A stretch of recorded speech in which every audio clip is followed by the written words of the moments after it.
Hello and welcome to another episode of RayJ Reviews. In this episode, I'm going to tell you about Aubrie Lynn's performance up at the Empty Glass Wine Bar in Tomball, Texas.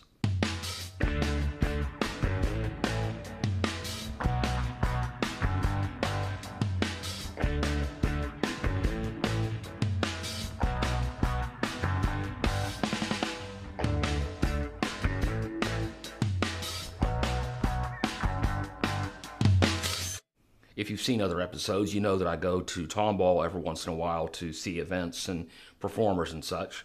It's located north of Houston, and the Empty Glass Wine Bar is located in this it's a town center area, a big grassy area where they hold a lot of their events.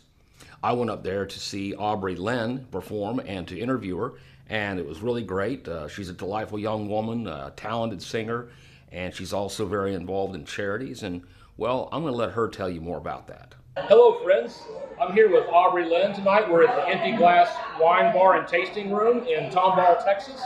In a little while, she's going to take the stage and give us a great show. But for right now, we're going to learn a little bit more about her, what she does, what makes her tick, and what makes this work for her. So thank you so much for being part of this. Absolutely. Thank you for having me. Good. So, how long have you been doing music? Not necessarily professionally, but how long have you been in music? So I have been singing since I could talk. I think I sang before I did talk.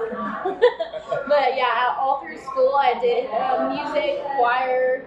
I sang at church, and so music has definitely always been something that has been a part of me. I didn't start learning an instrument and pick up guitar until I was about 20. So I haven't been playing it very long at all.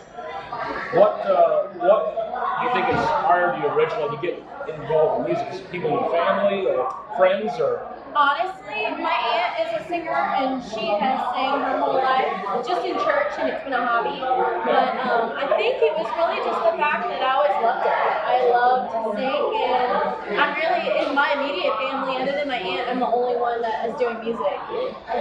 So, you started producing a single, was released in early 2015. The music video was released in early 2017, this year. And now you're working on another project that you hope to get finished this year, I guess? Yes. Tell us a little bit about that journey, what it was like. I mean, those are pretty big steps. Yeah, well, I went from, doing the whole Texas thing and to really switching gears, and now I'm in Nashville a lot more, and I'm pursuing a Nashville career and pursuing, working on my music there, working with producers there. So I would definitely say it's a big change. As much as I love Texas and I love Nashville, it's so different. Both of them are very different. And I love both, but I think Nashville is really fitting what I've got going on right now. You say they're different. What would you say would be a big difference? I think the styles are different. I think that the musicians are a little bit different. I just think that overall, and too, Nashville's a lot smaller, so I don't have to drive as far to get to anything. Good point. The greater Houston area is great. Huge. Yes, Yeah. that's good. Good point.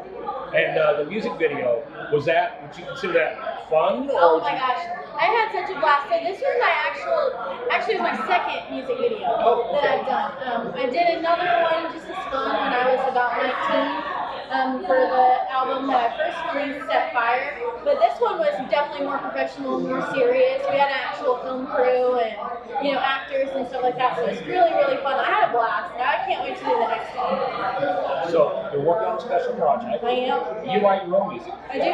Okay, and so what's that like? Is it you feel like a lot of pressure to try to crank out a lot of songs, or how do you get your inspiration to do that?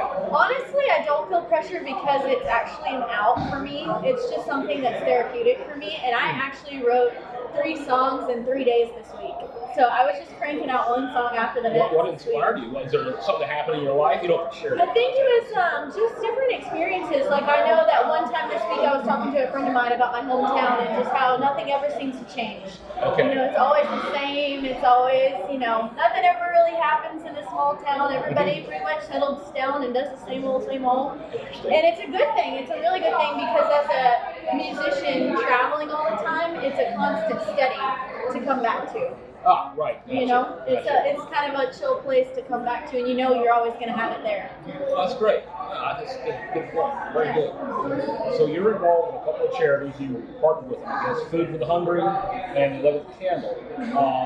11th Candle particularly caught my attention. I mean, they're both very commendable, but that particular topic, pretty big deal. What got you involved with that? What drew you into it? Yeah, so from the beginning of my career, I said that I was going to be involved with as many charities as possible, but it wasn't just going to be something that I was going to throw my time at. It needed to be something that I felt a personal connection with. And for some reason, it's just kind of what happened. Since the beginning of my career, I've been involved with veterans, children, and women coming out of the sex trade. And I did a show for some people in Houston that actually contacted me out of the blue, and it was for women coming out of sex trafficking. And I didn't know it, but once I started digging deeper, Houston is one of the biggest hubs for that. And I really just felt a connection because there's so many young girls. I mean, like 12, 13, 14 years old that are getting taken into this. And so I just really felt a huge impact on that. And I felt like I could make a difference and bring some light to it with my music. So how can people get involved in what you're doing? Go to your website? Yeah, so if you go to AubrieLynnMusic.com, there are both icons for Food for the Hungry and for 11th Candle Co. And you can read all about it. If you click on that, it'll take you to their missions page and tell you what they're all about and how to get involved. Super, that's great. Now, a lot of people moving into music kind of gradually or step by step, but you kind of had a special moment where you were going to pursue veterinary school, right? And you were at Ryman Auditorium in Nashville, and you sang a cappella there. And tell us what happened. So I was about 15 years old, and I went on vacation. It was just for fun. I had always loved music. I had never seen it as a career. It was more just a hobby. But when I took a vacation to Nashville, I ended up touring the Ryman Auditorium, which is the old Grand Ole Opry. And as we were touring backstage and seeing all these artists, the older man that was leading the tour found out that I was a singer. And he said, well, honey, I'm going to let you sing on stage if you want to.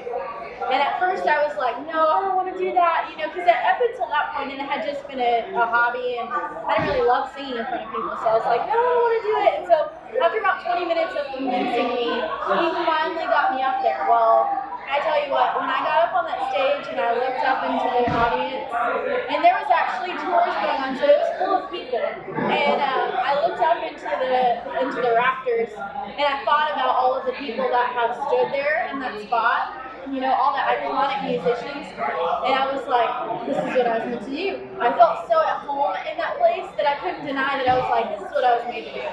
So what do you do when you're not performing and involved in charities and all the other things you do? What do you do for fun? Yeah, so I am a huge hunter, and I love to fish. Working out is a huge thing for me. I love to run. I love to cook. I love to cook. That's probably one of my favorite things. Do you have a special style or any certain type of cooking? I like to cook like home style cooking. I like just homemade stuff. I'm not really into baking. I like meals. I like to cook for my family and friends as much as possible when I am home. But yeah, I'm totally an outdoors girl. I love to be outside and doing stuff like that. So yeah. Well, that should wrap it up. Thank you so much. I really enjoyed getting to know you better. Looking forward to seeing your performance.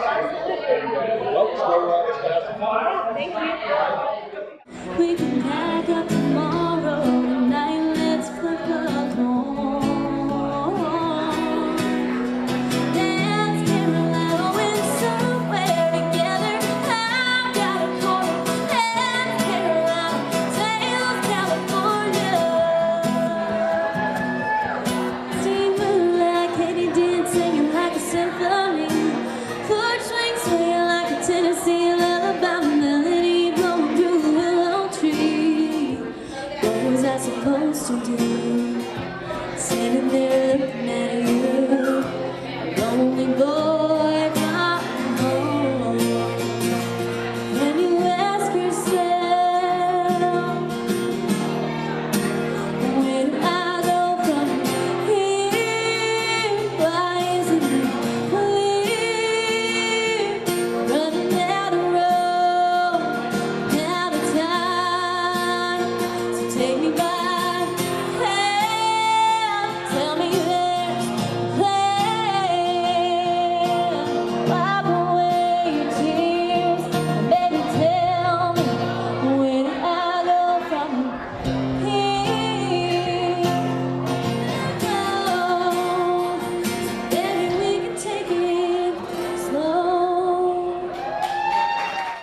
Well, that's all I have for you in this episode. I hope you enjoyed it. Please watch other episodes and subscribe to my channel. That helps me a lot. But most important, I hope that you get out and enjoy life.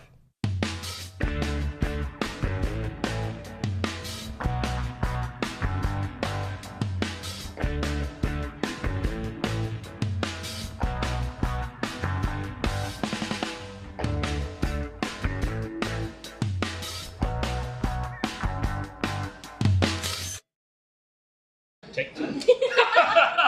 We're off to a good start. There you go. Okay.